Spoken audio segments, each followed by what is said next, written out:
Bismillahirrahmanirrahim. In the name of Allah, the most beneficial, the most merciful. Assalamu alaikum. Hope you all are doing well.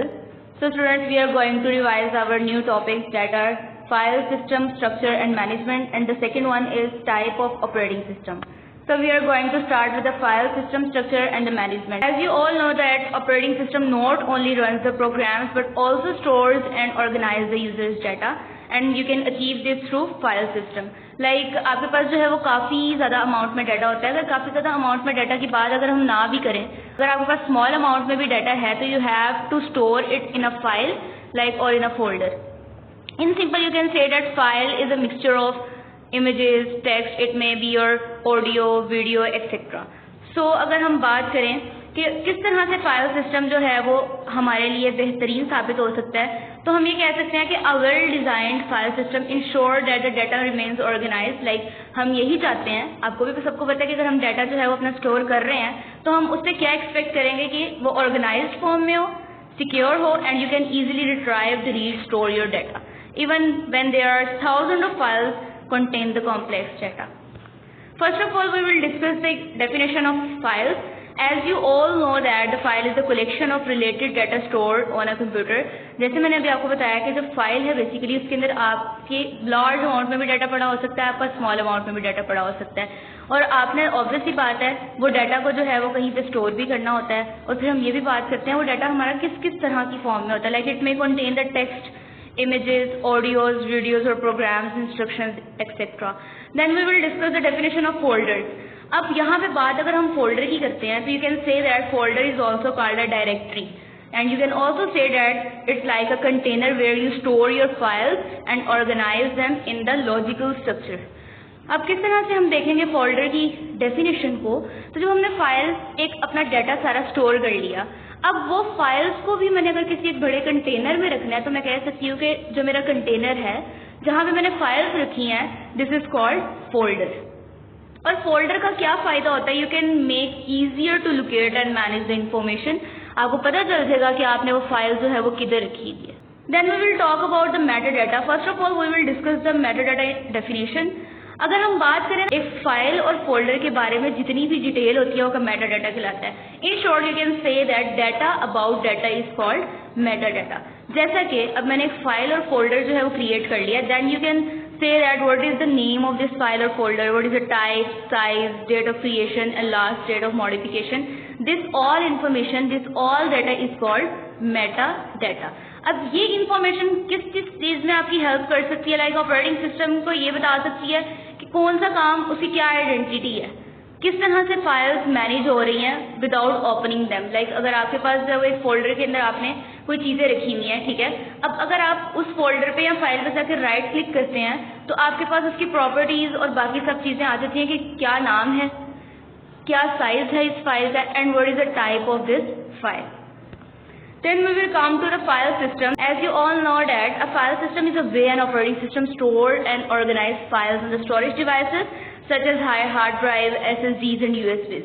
हम अपने USB में भी अपना data रख रहे होते हैं, अपनी SSDs में भी, अपनी हार्ड ड्राइव में भी डाटा रख रहे होते हैं. यानी कि आप सिंपली ये कह सकते हैं कि हम अपने डाटा को क्या कर रहे हैं, स्टोर कर रहे हैं. अब ये डिसाइड करेगा कि हर फाइल जो है वो कहाँ पे किस लोकेशन पे पड़ी हुई है और बाद में हमने उसको एक्सेस किस तरीके से करना है. आपके पास यहाँ तो कुछ एग्जांपल्स दी गई हैं कुछ फाइल सिस्टम्स की जो डिफरेंट ऑपरेटिंग सिस्टम और स्टोरेज डिवाइसेस के अंदर जो फाइल सिस्टम्स यूज होते हैं. If you are talking about the FAT32, it is used in USB flash drive. इसके अलावा बाकी विंडोज ऑपरेटिंग सिस्टम के लिए NTFS यूज होता है. अगर हम मैक ऑपरेटिंग सिस्टम की बात करें उसके लिए जो फाइल सिस्टम होता है APFS या फिर HFS यूज होता है. अगर हम लिनक्स ऑपरेटिंग सिस्टम की बात करें then here the file system is used called extract4. If we are talking about the example of file system, then you have to see that if you save a photo on your computer, the file system makes sure that it is stored in the right place and knows exactly where to find when you open it. Like you can say that in simple words कि अगर आपने जो है एक file को जो अपने computer में एक सिंपल फोटो को अपने कंप्यूटर में सेव किया है, अब ये फाइल सिस्टम ये मेक श्योर करता है कि आपने क्या उसको उस सही जगह पे जो है वो रखा, स्टोर किया. उसके अलावा जब कोई थर्ड पर्सन आपसे पूछेगा कि आपने वो वीडियो या ऑडियो कहाँ पे सेव किया, then you can easily say that I have stored this picture in this folder. Now friends, we are going to our next topic which is types of operating system. as you all know what is meant by operating system, now we will discuss the types of operating system. आपको पता है कि operating system जो है वो उसकी बहुत ज़्यादा टाइप्स हो सकती हैं कि किस बेस पे हो सकती हैं कि डिवाइस को जो है वो किस तरीके की ज़रूरियात जो है वो पेश आ सकती हैं, किस तरह से उसने काम को परफॉर्म करना है, उसकी वर्किंग के अकॉर्डिंग जो है वो ऑपरेटिंग सिस्टम की यहाँ पे आपकी बुक में 4 टाइप्स एक्सप्लेन की गई हैं. First of all we will discuss the first type of operating system which is real time operating system, RTOS. Real time operating system basically आपके उस डाटा को डिज़ाइन और उस डाटा को प्रोसेस करने के लिए यूज़ होता है जहाँ पे एक स्ट्रिक्ट लिमिट उन्होंने सेट कर दी होती है जिसको आप डेडलाइन बोलते हैं. यानी कि आप इस ऑपरेटिंग सिस्टम को वहाँ पे यूज़ करते हैं जहाँ पे एक टाइनी डिले भी क्या कर सकता है आपके सिस्टम की फेलियर और उसके सीरियस कॉन्सिक्वेंसेस का जो है वो सबब बन सकता है. अगर इसके की फीचर्स की बात करें तो it process task immediately as they arrive without long waiting time. If we are talking about what are the applications of operating system, this type of operating system, then you can say that critical systems like that air traffic controls and smart monitoring devices or industry reports में ये use होता है. Then we will talk about the embedded operating system, which is the second type of operating system. In this operating system, basically it is a small and highly efficient operating system built into a specific device to control over the function it needs. It's just used for a specific function, like it's not meant for the general purpose computing, but it is optimized for one task or a small set of tasks. Like अगर हम बात करते हैं कि अगर हम लोगों ने वॉशिंग मशीन्स या फिर ओवन्स की बात करनी है, उनका एक स्पेसिफिक टास्क होता है. Like you can not wash your cloth in the oven. ठीक है, आपने जो है वो अगर अपने कपड़ों को वॉश करना है, there is a device that is used to wash your cloth which is washing machine. उसके बाद अगर हम बात करें नेटवर्क ऑपरेटिंग सिस्टम की, तो इसमें क्या होता है बेसिकली नेटवर्क ऑपरेटिंग सिस्टम जो होता है वो आपके मल्टीपल कंप्यूटर्स को जो मैनेजर सपोर्ट कर रहा होता है एक नेटवर्क के थ्रू. लाइक एक पूरा ओवरऑल नेटवर्क चल रहा होता है. If you are talking about the internet then you can use the network operating system there.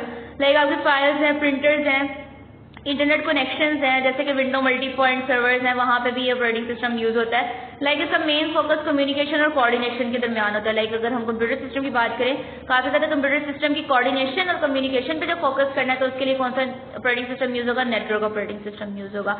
अगर हम इसकी एग्जाम्पल की बात करते हैं तो in school computer lab students use the different computers but all can file save to the same server and print from the same printer. और हम लोग जो है वो इस वजह से जो है वो नेटवर्क ऑपरेटिंग सिस्टम को भी काफ़ी अच्छे से यूज़ कर सकते हैं in your computer labs. If you are talking about the mobile operating system then you can say that it is design for the smartphones, tablets etcetera. Like touch screen का जितना भी है, बैटरी सेविंग और उसके बाद mobile apps के लिए भी यूज़ होता है. लाइक अगर हम देखें तो वायरलेस कनेक्टिविटी को सपोर्ट करता है, कैमरा, सेंसर और ऐप स्टोर्स को. और कहाँ कहाँ यूज़ होता है ये हम ऑलरेडी डिस्कस कर चुके हैं, स्मार्टफोन में, टैबलेट्स में, स्मार्ट वॉचेज में. स्टूडेंट्स यहाँ पे आपको शॉर्ट क्वेश्चन नंबर 9 का आंसर मेंशन है. और स्टूडेंट्स टेक केयर, अल्लाह हाफिज.